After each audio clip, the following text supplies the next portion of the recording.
दोस्तों स्वागत है आप सभी का हमारे इस वीडियो में। दोस्तों मैं गोविंद जायसवाल। दोस्तों आज का जो हमारा टॉपिक है वो है कोणीय विक्षेपण। और इस चीज को समझने के लिए सबसे पहले हमने यहाँ पर इसकी परिभाषा को लिख दिया है। उसके बाद में इसको हम चित्र के माध्यम से समझेंगे और साथ में इससे जो सूत्र प्रूव होगा उसको भी यहाँ पर प्रूव करेंगे। तो सबसे पहले यहाँ पर हम जानते हैं कि ये आखिर कोणीय विक्षेपण है क्या। यहाँ पर हमने लिखा है कि प्रिज्म से निकलने वाली 7 रंगों की किरणों में से किन्हीं 2 रंगों के निर्गत किरणों के बीच बनने वाली कोण को कोणीय वर्ण विक्षेपण कहते हैं। मतलब क्या होता है कि जैसे ये जो हमारी प्रिज्म होती है, ठीक है, ये जो हमारी प्रिज्म होती है, इसमें जब हम किसी श्वेत प्रकाश के किरण को प्रवेश कराते हैं, अर्थात सूर्य के किरण को प्रवेश कराते हैं, तो यहाँ पर क्या होता है कि यहाँ पर हमारा वायु होता है, यहाँ पर वायु होता है। तो वायु में प्रकाश की चाल जो होती है वो होती है 3×10⁸ मीटर पर सेकंड, जो कि हर कलर के प्रकाश के किरण के लिए इक्वल यानी कि सेम होती है।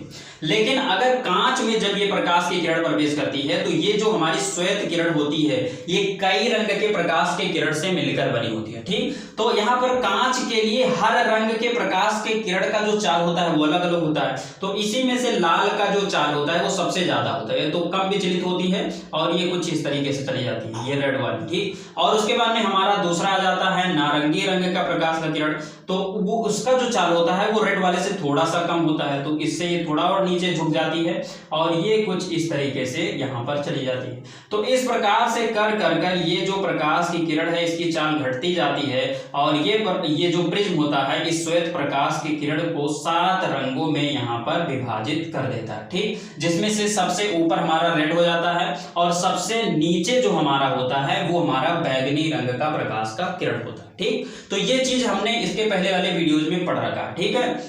अब ध्यान दीजिए, अगर यहीं पर जैसे कि अभी हमने परिभाषा में पढ़ा कि प्रिज्म से निकलने वाली 7 रंगों की किरणों में से किन्हीं 2 रंगों के निर्गत किरणों के बीच, निर्गत किरण इस प्रिज्म के इस तरफ जो निकली हुई किरण है इनको बोला जाता है निर्गत किरण, ठीक है। निर्गत किरणों के बीच बनने वाले कोण को कोणीय वर्ण विक्षेपण कहते हैं।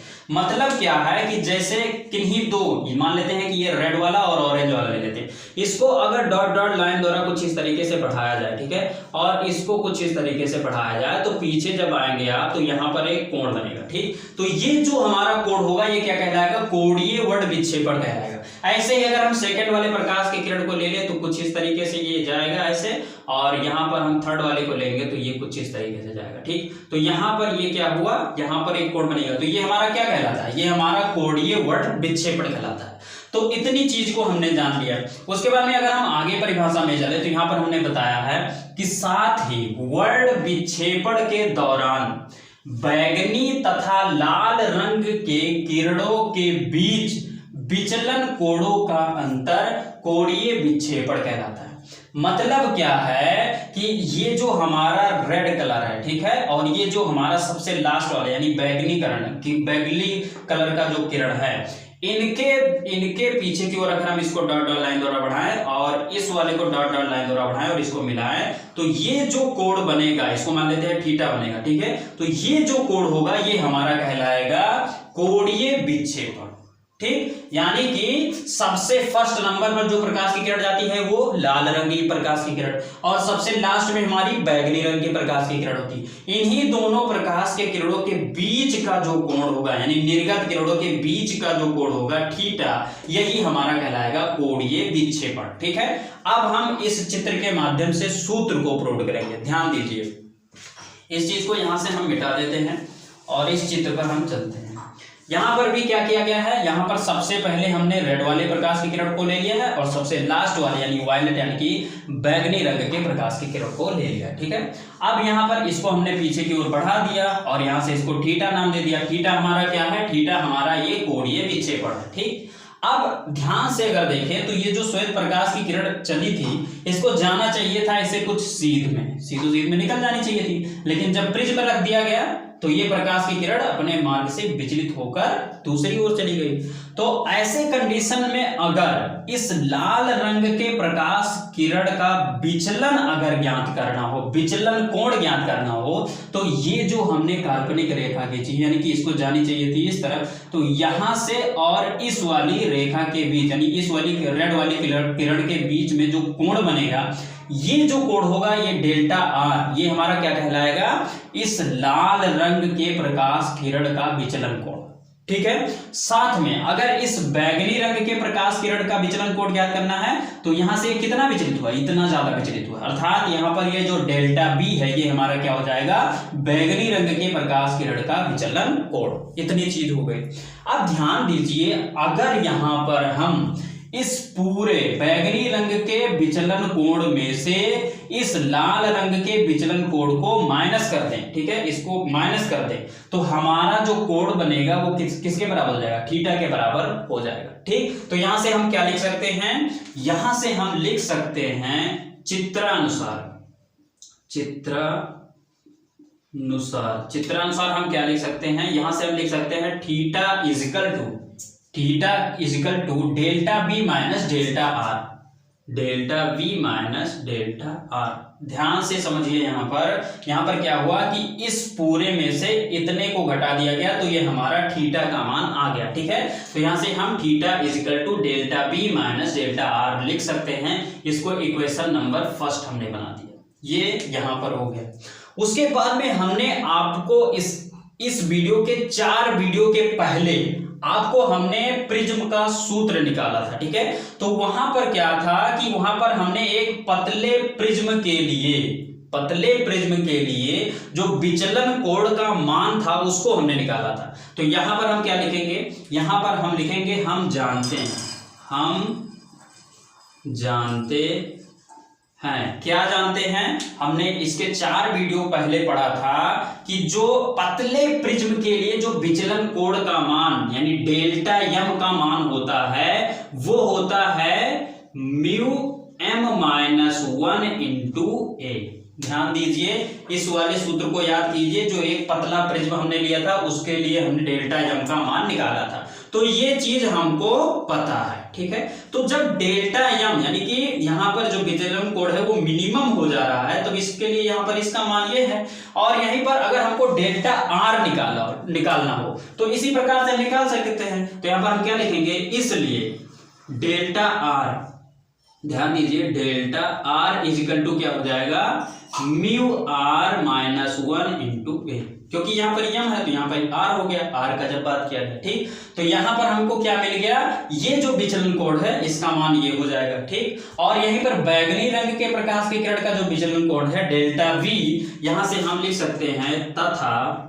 Delta V equal to mu V minus 1 into A. इसको इक्वेशन नंबर बना लेंगे सेकंड और इसको इक्वेशन नंबर बना लेंगे थर्ड। ठीक है, अब हम क्या करेंगे, समीकरण सेकंड और थर्ड को उठाकर हम समीकरण फर्स्ट में रख देंगे। ठीक है, समीकरण सेकंड और थर्ड को उठाकर हम समीकरण नंबर फर्स्ट में रख देंगे। अर्थात यहां पर देखो डेल्टा वी का मान यहां पर है और डेल्टा आर का मान यहां पर है, दोनों का मान हम इस समीकरण फर्स्ट में रख देंगे। अर्थात यहां पर हम लिखेंगे समीकरण सेकंड व थर्ड से डेल्टा क्या है, यहां पर डेल्टा वी तथा डेल्टा आर का मान समीकरण फर्स्ट में रखने पर। ठीक है, तो यहां पर जब मान रखा जाएगा तो क्या होगा, यहां पर हमारा हो जाएगा theta is equal to delta B के स्थान पर क्या हो जाएगा, mu B minus 1 into A, ये हमारा हो गया डेल्टा वी के स्थान पर, यहां पर हो गया। ठीक है, उसके बाद में डेल्टा आर के स्थान पर क्या हो जाएगा, ये हो जाएगा, तो यहां पर minus mu R minus 1 into A. इतनी बात हो गई।